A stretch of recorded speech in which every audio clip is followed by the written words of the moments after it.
What's up guys, Luke here from Luke's Points and Miles. Today I want to talk about which travel cards are the best for certain people. Obviously there are an infinite number of different travel credit card users out there, but see, in my opinion, the credit card game as a whole oftentimes tries to put square pegs in the round holes or something. Sometimes what's the best new thing isn't really great for everyone, and in reality, on the higher end, these products are for the few and not really the many. So in this video, I'm going to give you my opinion on which travel card the following players should consider more appropriate for them. Here are my categories, and I'm going to kind of marry age and income. Obviously, these two can be much different, but for this exercise, I'm going to group them together. First group will be the youngsters. You guys know who you are. This is mostly the 21 to 28-year-olds that are in the workforce. They're earning income, and most likely if they're in this game, they're earning a good income. See, I also have one of those weird opinions that if you don't make any money, maybe work on that before you need a travel credit card. The whole I want to travel for no money thing isn't a reasonable expectation, and if you aren't making a steady income, could be a good idea to work on that before planning your trip to the Atlantis on the Palm in Dubai. Second group is going to be the family. Now this will likely be a higher age group than the first. These are the folks that likely have a play or two, a steady job or two, and some offspring. These factors definitely change the game a bit when looking for a travel credit card. This group will likely have invested more time in the workforce and may also have dual incomes. They're already saving for retirement and will have a finite amount of time and resources they can dedicate to travel. They can likely generate more rewards, but they also need more rewards. And don't forget, families will have less time to focus on min-maxing for the most part. You know, Little League games and all that. The third group is the one most of us strive to be in. This is the high income group. Regardless if you're single, married, bunch of kids, whatever. These folks make a great income and they want the best out there. They really don't need to min-max every single benefit, but they also want the tip top. See, this is where I think too many folks put themselves too soon in the credit card game. It just doesn't make sense for so many reasons. Now, obviously there will be plenty of outliers, the 21-year-old whiz kid that's making 7 figures, or the 55-year-old retired dude that maybe has a smaller pension. But let's sit down and figure out the travel card that is best for these 3 types of credit card users. Also, if you like these types of exercises, slap that like button and consider becoming a subscriber if you are not already. First group, this fella has decided he wants to enrich his or her life with the experience of travel. They're making money and it's time to put it to use. I would suggest for this person, the Chase Sapphire Preferred. Now, before you get all uptight, no, I don't think this is a great card for me, but for the right person, this card does a lot. First off, it could be the only annual fee card in an entire setup. So for $95, this person can get started in the game. The CSP will provide great travel protections, you know, the stuff we rarely think about and really have a hard time putting a price tag on. This card gets you a seat at the table as far as travel, and its ease of use is the first thing I think about. The card earns ultimate reward points that are the most flexible in the game. They can be cashed out, transferred to partners, or used in the Chase travel portal with a 25% bump. It's a true travel card that includes primary car rental insurance, no foreign transaction fees. It's a low cost of entry and it introduces the user to transfer partners without forcing them to use them. And really the easiest way to introduce someone to this travel is to be basic, which is what most Chase users are anyway, right? UR points are for booking domestic flights in the Ultimate Rewards portal or transferring them to Hyatt for your hotel stays. And that is not to disparage those that do that, it's a compliment. The fact that the game can be broken down so simple and still be super effective is a big deal. Complimentary cards are also easy to procure, and there's not a rush to enter any other space in the travel game for the most part. If this person finds out that the hobby is just not for them, then there's an easy downgrade path for a simple cashback option that can be used in an even simpler fashion. But if this person does find that they're interested in becoming the next credit cards, points and miles sensation, then they can play this game on expert mode with the CSP as well. Transferring Ultimate Rewards points to international airline programs to fly overseas in business class on partners, it's just a great way to start. The second group is pretty broad, and they can of course stay with the first option and be just fine. But when it comes to family travel, there are a couple things that can really help.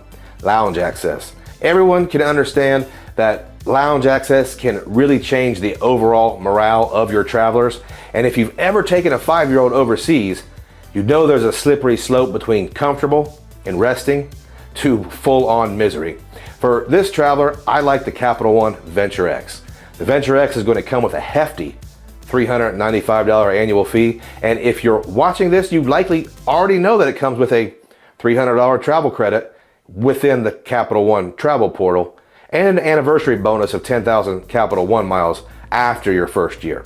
Most folks would agree that although the card is fairly expensive up front, it can be considered what I like to call annual fee net neutral, meaning there is a minimum of $400 in value with this card before any of the benefits are applied. What benefits are we talking about here? Well, we mentioned the lounge access. Capital One has some of the best domestic lounges I've ever been in. Right now there are limited locations, but it does seem that they are slowly building this out.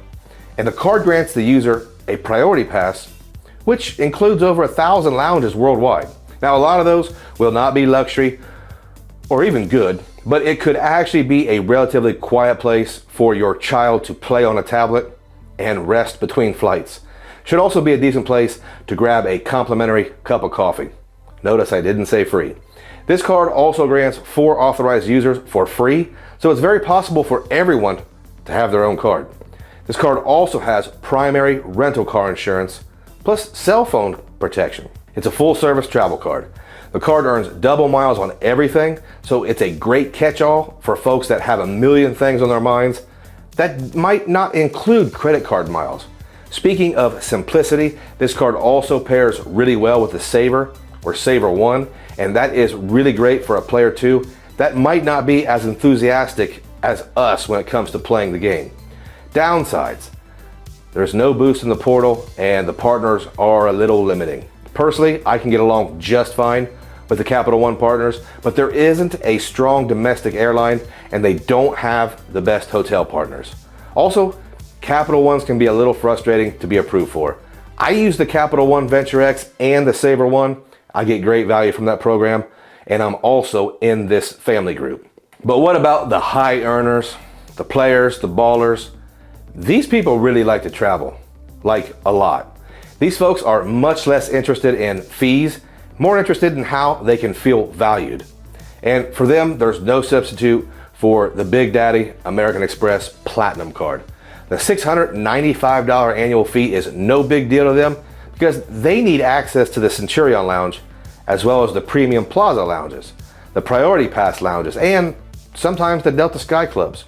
There are tons of credits with this card, but for the audience that it is intended, they don't need to clip all the coupons because for them, it's more about the level of experience you can have with the hotel programs, the higher points earnings for flights, and the Platinum Card pairs really well with other American Express cards that will likely out-earn any other setup in the game. The card carries extensive travel and purchase protections, and you'll get access to a faster line at the airport with TSA PreCheck and Clear. And you'll breeze through customs with the global entry. The Platinum Card is the most extensive travel card on the market today, and we haven't even mentioned the world-class American Express customer service. I personally have so many stories of Amex going way above and beyond what any company should do, even when it was kind of my fault. This card includes hotel status at Marriott and Hilton, as well as car rental agencies. Some not so great things about the card is there generally is not a way to cash out your points for good value, but there are some fixes for that. And the target demographic isn't exactly pinching pennies and cashing out credit card points. One other con that can be debated is the worldwide acceptance of American Express. Add that the Platinum does not carry primary rental insurance domestically, it's secondary. Now here's where things get kind of screwy. It seems like there are so many folks in the game that aren't anywhere near the categories for which these cards are targeted. Now, don't get me wrong, I am not interested in telling anyone what cards they should have, but I think it's important to steer folks towards products that might be more appropriate for them. We're all guilty of hyping up certain products. I've done it, I still do it. YouTube is something that's fun for me, and there are cards and services that I just like to talk about because they have enriched my life. It's taken a lot of trial and error to figure out that some products that really shine might not be the best for me. I mean, I get a lot of cards. No shame in my game if I cancel them after a year. Let me ask you guys a question.